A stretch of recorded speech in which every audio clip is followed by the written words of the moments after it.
डी-मार्ट लगातार हम देखने की गिरावट का शिकार हो रहा है। पिछले अगर महीने भर में देखेंगे तो करीब 10% ये शेयर नीचे आ गया है। अभी कितना और गिरेगा और आप सपोर्ट्स कहां पर देख रही हैं?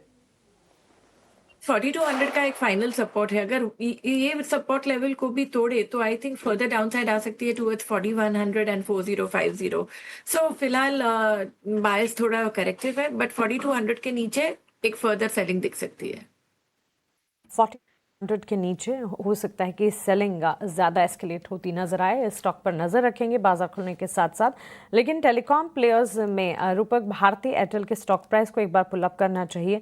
मजबूती कल के सत्र में हम देख रहे थे और वो तब जब बाजार में उतार चढ़ाव थे, डाउनवर्ड ट्रेंड्स थे मार्केट्स में, और तब हम देख रहे थे कि लार्जर कंट्रीब्यूटर्स में सबसे ज़्यादा कंट्रीब्यूशन भारती एयरटेल की तरफ से आ रहा था। अब रिजल्ट सीजन की शुरुआत में ही भारती एयरटेल की नंबर्स भी स्लेटेड हैं। ऑफकोर्स इस हफ्ते ही अगर आप देखिए ऑलमोस्ट निफ्टी एफएनओ कैश से जुड़ी लगभग 200 से ज़्यादा कंपनी के नतीजे हैं, और आईटी मेजर्स के नंबर्स से लार्जर प्लेयर्स में एटलीस्ट शुरुआत हुई ज़रूर है, लेकिन भारती एयरटेल के भी नंबर्स आने वाले हैं। उससे ठीक पहले स्टॉक में मोमेंटम और टेलीकॉम प्लेज में आए दिन हम इन दिनों खबरें भी देख रहे हैं। टेलीकॉम मेजर है भारती एयरटेल, क्या राय होगी 1954 1955 के लेवल्स पर? जी बिल्कुल, मुझे लगता है कि भारती का जो मोमेंटम है वो पॉजिटिव भी है, और क्योंकि रिसेंट जो करेक्शन हुआ था उस करेक्शन से एक सिग्निफिकेंट रिकवरी दिया और सेंटिमेंट अभी भी पॉजिटिव है। तो मुझे लगता है यहाँ से और अपसाइड दिख सकता है स्टॉक के अंदर टूवर्ड्स 2020 एक बार जा सकता है वेरी शॉर्ट टर्म में, और नीचे एक स्टॉप लॉस लेवल रहेगा 1930 का। तो 1930 का स्टॉप लॉस से स्टॉक में बाई की सलाह रहेगी और टारगेट रहेगा 2020। सो 2020 तक के टारगेट्स यहाँ से फर्दर एंटिसिपेटेड हैं, इस पर नज़र रखेंगे हम।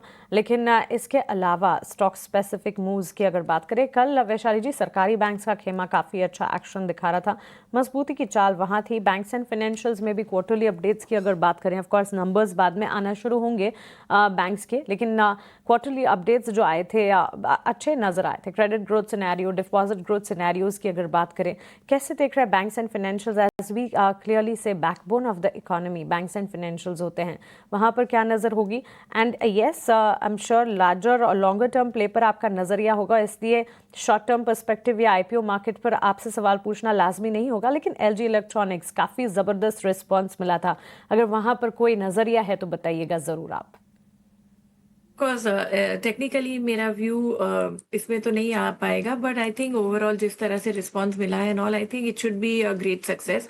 और पीएसयू बैंक्स की बात करें तो यस काफ़ी तेजी में है। हम देख रहे हैं that SBI of course the leader of the PSU sector, so उसमें तो हमारी बाय की व्यू है। ट्रेंड भी हम देखें तो 860 का एक अच्छा सा सपोर्ट है, और पोजिशनल ट्रेड की सलाह रहेगी बिकॉज 920 940 के टारगेट्स यहाँ से प्रोजेक्टेड दिख रहे हैं।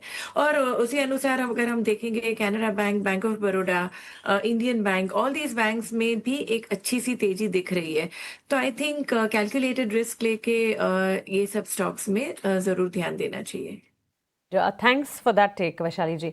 चलिए ऑन दैट नोट एक छोटे से ब्रेक लिए हम रुक रहे हैं। At this point in time 25,300 के लेवल्स पर इंटैक्ट। गिफ्ट निफ्टी की तरफ से इम्प्लाइड ओपन इंडिकेशंस। ब्रेक के उस पर मार्केट्स लाइव की शुरुआत करेंगे, प्री ओपन लेवल्स होंगे हमारे सामने, कमोडिटी मार्केट की भी शुरुआत हो जाएगी, और उसके बाद चंद मिनटों में बाजार भी खुलेंगे। ये सब कुछ ब्रेक के उस पार।